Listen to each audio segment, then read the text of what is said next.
It's down to the Final Four on NFL Primetime. In the air and on the ground, two high-powered offenses go head-to-head in KC. Could Manning continue his hot hand, or would Dante haul the Chiefs into the title game? The Eagles look to soar back to the NFC Championship. But first, they have to shut down Favre and his magic pack. Two teams move on. Two teams move home. All that and more next on NFL Primetime.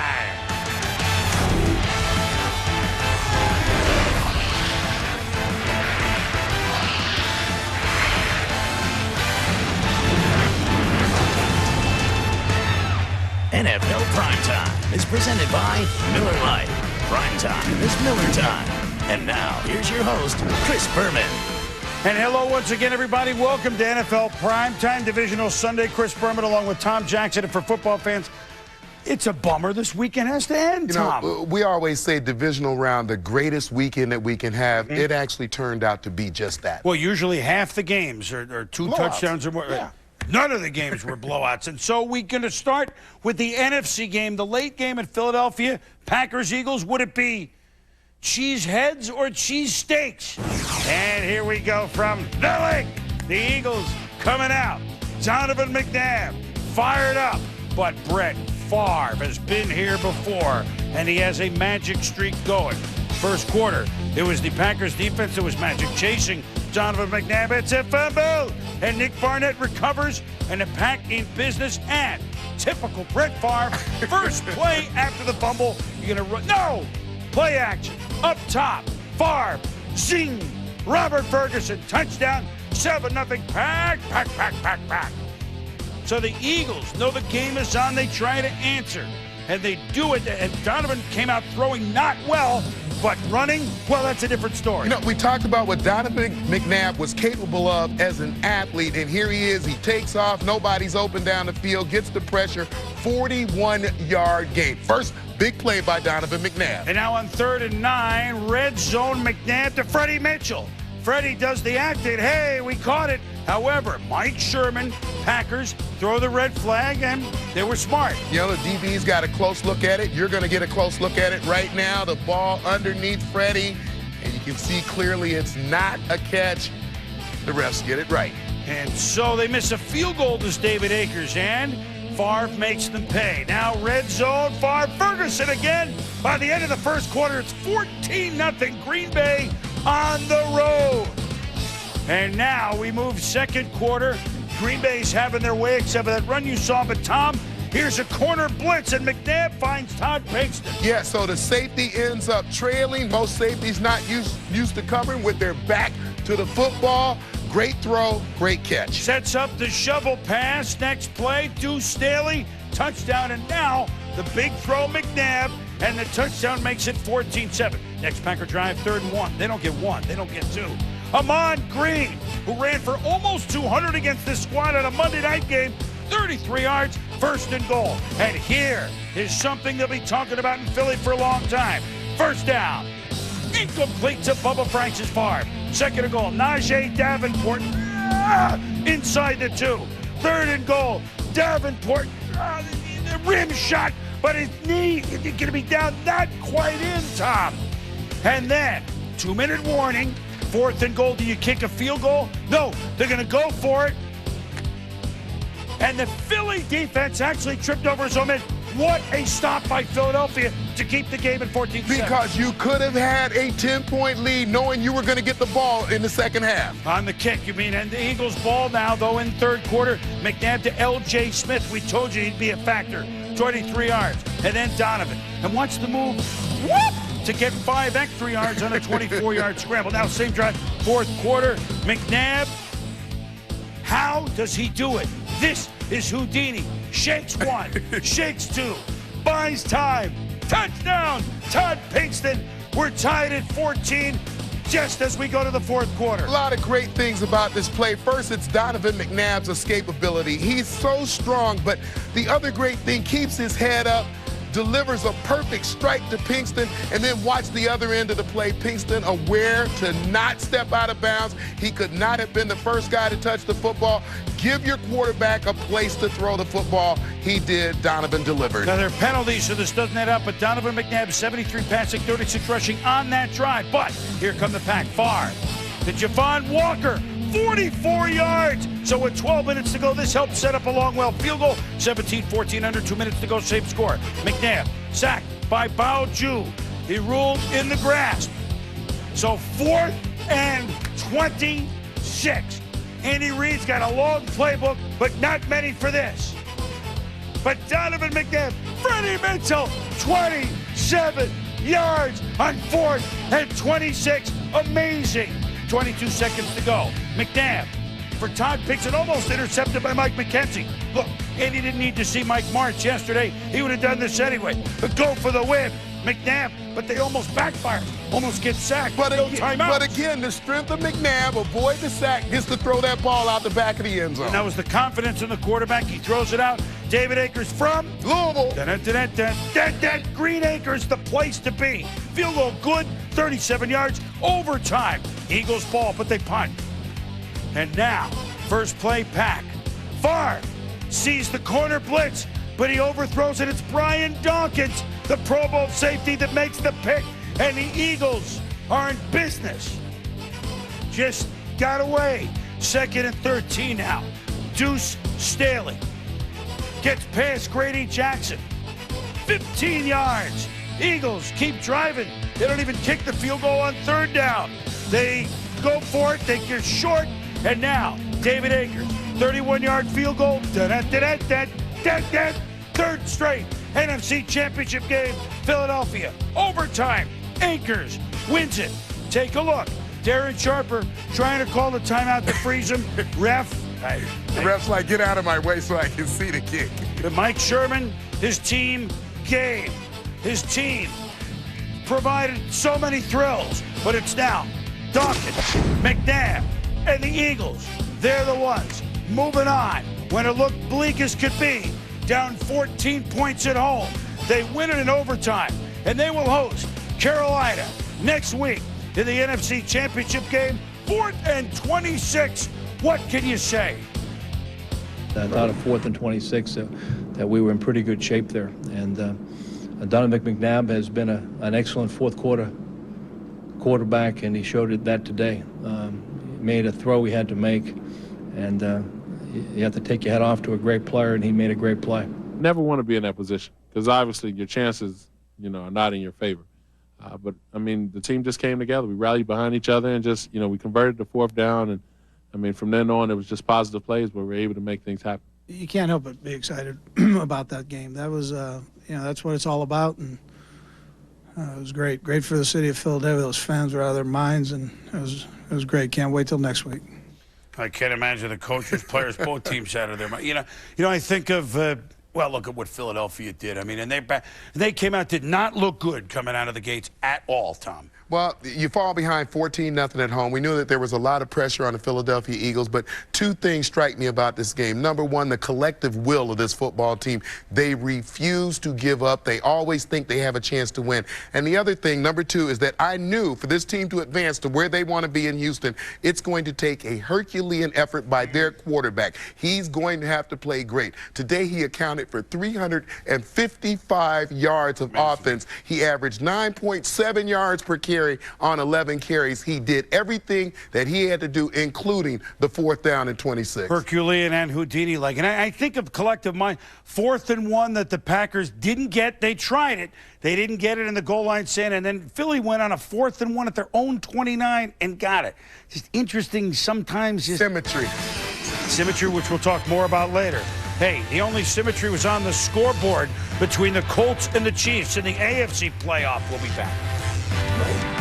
Tony Dungy against Dick Vermeil in the playoffs. It was 1999, and it was almost a game that was 6-5. Vermeil's Rams beat Dungy's Bucks 11-6 in the NFC title game. Well, you know what? Vermeil's Chiefs hosting Dungy's Colts. You had a feeling this might be a little higher scoring. And why not? These two teams combined for 900 points over that in the regular season. Peyton Manning, no monkey on his back. The Chiefs had lost 4 straight playoff games, last couple at home, so monkeys on their back. Meanwhile, Hunter Smith wondering, geez, would I punt in the postseason? No punts last week in the 41-10 win over Denver, Tom. First drive, no way Indy could come out looking as good as they did against Denver. Manning to Marvin Harris. I mean, no way they could be this good on the road with the loud Chief. Wait a minute, they are. Peyton Manning, Brandon Stokley, 1 drive, 1 touchdown, 7-0, COLTS. Chiefs come down, get only a field goal. Manning, Marvin Harrison to their own 38. Colts convert another 3rd down. Edgerrin James, and he ran hard too, Tom. Touchdown, 14-3. Gave them great balance in the running game to help set up that play-action pass in the big stretch play. So Trent Green knows he's going to try to match score for score here. Juggling catch, Eddie Kennison. It's a 25-yard pickup. And then later in the drive with the 9, Green to Dante Hall, who did much more than return kicks. Both teams scored first 2 possessions, so it's 14-10 Indy. Manning, Stokley, boy, has Brandon Stokley, like he did for the Ravens, like he did last week, as he come up big. Another 3rd down conversion, and then Manning, the flip to Tom Lopienski. The blown coverage, they weren't expecting him. 3 possessions, 3 touchdowns for Indy. Colts lead 21-10. Greg Robinson says, hey, let's play some defense. He's defensive coordinator. Tony Gonzalez, an apparent touchdown for the Chiefs. But wait a minute, Gonzalez called offensive pass interference. And Marcus Spears and the Chiefs can't believe it. 3rd and 5, Colts 13, Green. Johnny Morton just forgot to catch him. And the Chiefs have to settle for a field goal attempt, and they normally, Morton Anderson is as good as there ever been, and he pushed it left. And Dick Vermeil knows, boy, there's an opportunity missed. Then, Priest Holmes up the middle, though. This opportunity not missed. This guy in the summer, we didn't even know his hip would be okay, Tom. Yeah, a great run by Priest Holmes, but what a great job by David Macklin. Priest did not switch the ball to the outside. It cost him in the end. That's what caused the strip. And there was a turnover after the big run, but undaunted, down 24-10. Here comes Holmes. Yo, Holmes. 24-yard run to the Colts 31. Then, as he scored 27 touchdowns in the regular season, touchdown. Barry Marcus Allen-like got about 4 or 5 different ways to get himself into the end zone. And they played defense within a touchdown again, Tom. 24-17. Boy, Arrowhead was loud. But Peyton Manning, we'll talk more about this later, undaunted, very calm, calling audibles, and instead of a short one, he sees Reggie Wayne to the left side of the end zone. It's a touchdown from stately Wayne Manor, and the Colts up 31-17. However, he's back. Dante Hall, 4 returns for touchdowns in the regular season. He could go all the way. 92 yards. Vermeil's Chiefs back in the game. 31-24. Here come the Colts. Manning, what's the matter with him? An incomplete pass? Greg Robinson says, wait a minute, hurry up. And Peyton Manning so alertly snaps the ball very quickly in a flag. Too many men on the field. Not one too many, Tom. Well, this is what you can do when you work your offense from the line of scrimmage. You see what the defense has. In this case, 14 men on the field. Give me the football. Let's take a free 5 yards. Peyton Manning did it. So instead of 3rd and 8, it's 3rd and 3, and Wayne for the first time. By the way, if the Chiefs had 14 on the field, I'm not sure they could stop the Colts anyway. 3rd and 5 and a 26, and now in the 4th quarter, Manning to Stokley, another first down. 7 throws on 3rd down in the game for the Colts, all completed for first downs. Edgerrin James, another score. Edge at 125 yards rushing, and the Colts are up 38-24. Chiefs won't go away. Green, Eddie Kennison, 19 yards, first down. Later in the drive, you know what's coming from the 1. Yo, Holmes, Priest, another touchdown. And it's 38-31. Vermeil's defense hadn't stopped the Colts all day, but what do? We onside kick? So they don't get it to short field, they kick it away.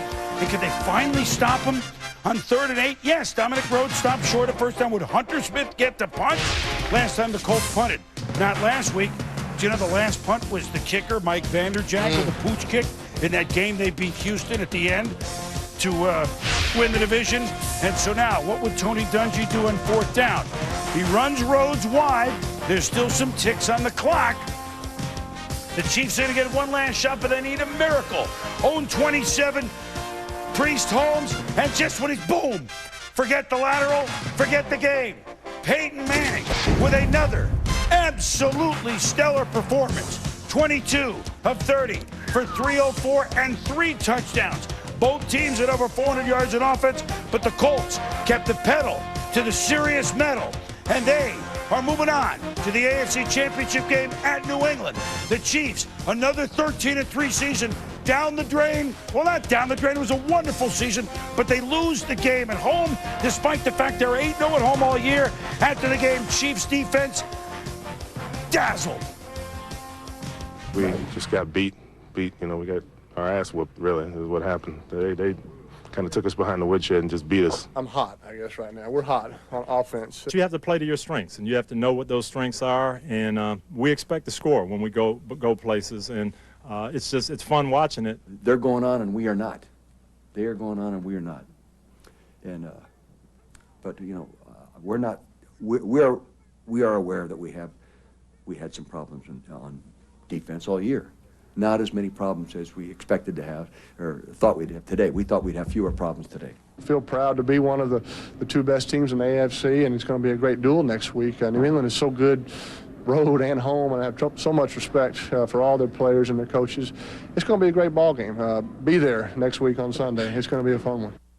Well, hey, that's next week, but Peyton Manning, man, oh man, oh man. As we go inside the numbers, quarterbacks who have thrown the most touchdown passes with no interceptions in the playoffs. Joe Montana in 89, he tops the list. Our man Steve Young in 94, his second. Peyton with just 2 games, 8 touchdown passes, no picks. Everybody else on the list was a Super Bowl MVP. Will Peyton follow suit? Inside the Numbers, brought to you by Visa, proud sponsor of the NFL.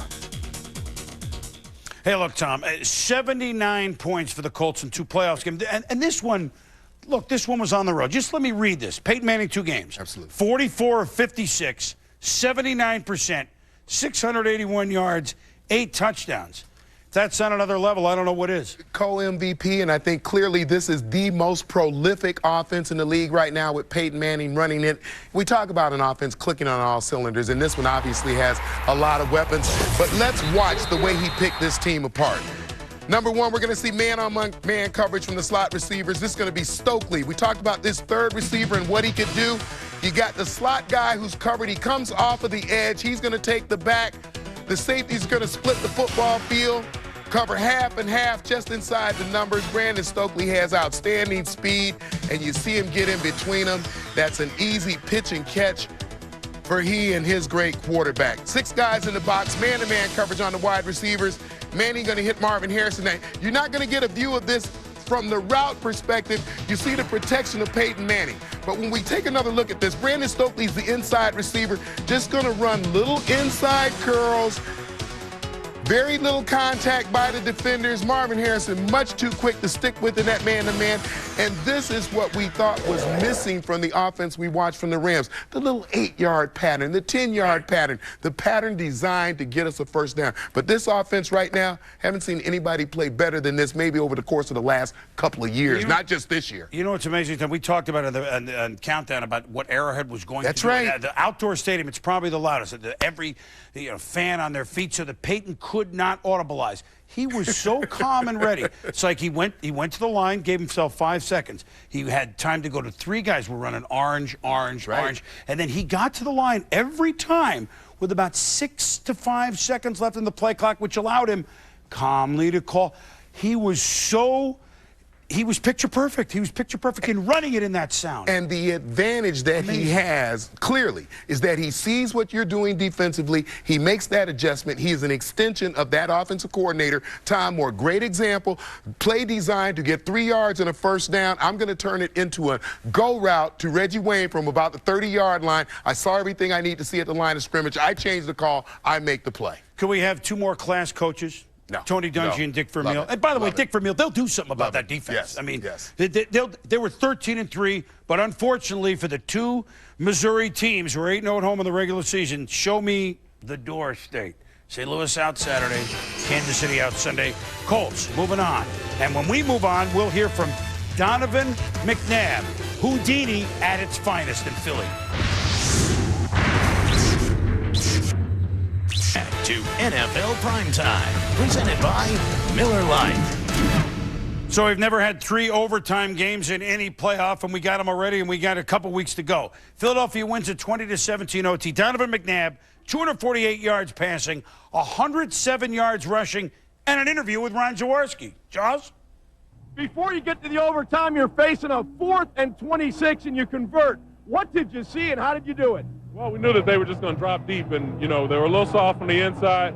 Freddie's been our guy, instead of just trying to throw it up, or maybe 3 guys to compete versus 1, let give Freddie a chance, and Freddie did a wonderful job bringing it down right there. Just showed just the heart that we have of just staying together, even though when the chips are down, to continue to fight. And then in overtime, what a great defensive play from Brian Dawkins for us to just come down and just try to get in the middle for our kicker, who we feel is the best in the league. It says a lot for this team.